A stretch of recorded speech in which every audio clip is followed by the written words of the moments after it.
Right now, my wife is in the hospital. And when you're pulling in $71 a week from unemployment and about $27 a week from food stamps, it doesn't go far. The American Technician, 1972. Our scientists, our engineers, our skilled, the foundation of our technology, the product of our great schools, of our tradition to build, to create, to improve. I couldn't get a job at my present type of educational level. I couldn't get a job at a lower level. I couldn't get unemployment, and I couldn't get welfare.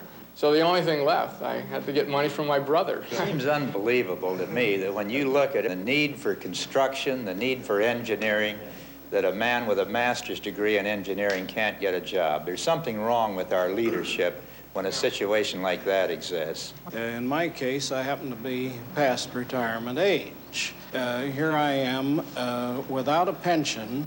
Not only, I'm not speaking just of the poverty level you might say that this reduces a man to, but there's also a question of wasted resource. After all, a man on his 65th birthday doesn't automatically lose all his marbles all at one time. Winston Churchill became prime minister when he was 65. I can't compete with Mr. Churchill.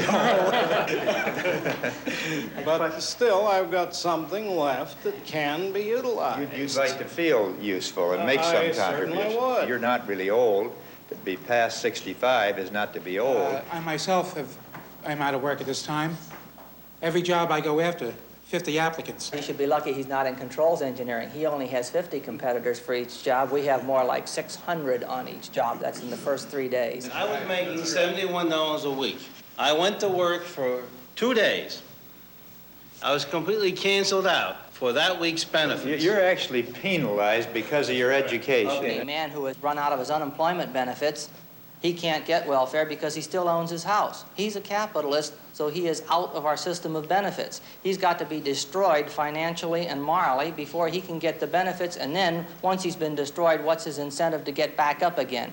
It's a long road up from the bottom. We know we need engineers, we need teachers, we need scientists. We're not going to let you die on the vine. I think a lot of people aren't realizing the importance of engineering. American goods have always been more expensive.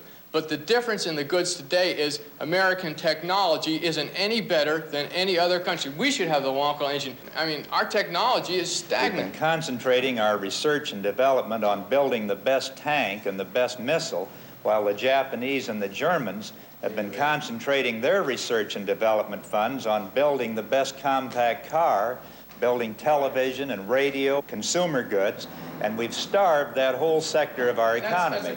And we're going to lose out in the end. Not only us, because if the engineers are hurt, everybody's going to get hurt eventually. None of the industry is going to be competitive with anywhere around the world, and they're just going to come in and all their products are going to move right into this country. Supposing we've made some investments to help industry modernize its plant, we could compete with the Germans or the Japanese or any other country in the world. If we're number one. Who gets the money from where it is to the people who are going to do that work for something that's going to benefit all of us? We come right back to the fundamental problem of where we're going to invest our resources. Are we going to rebuild the cities of America, or are we going to destroy the cities in Southeast Asia? You can't do both. With the right kind of leadership, this country can have full employment, utilizing people's skills up to the fullest of their ability, and we can do it in peacetime. I don't think we have to have a war going in order to provide employment for the people of this country. McGovern, for the people. The people are paying for this campaign with their hard-earned dollars. Send what you can to McGovern for President, Washington, D.C.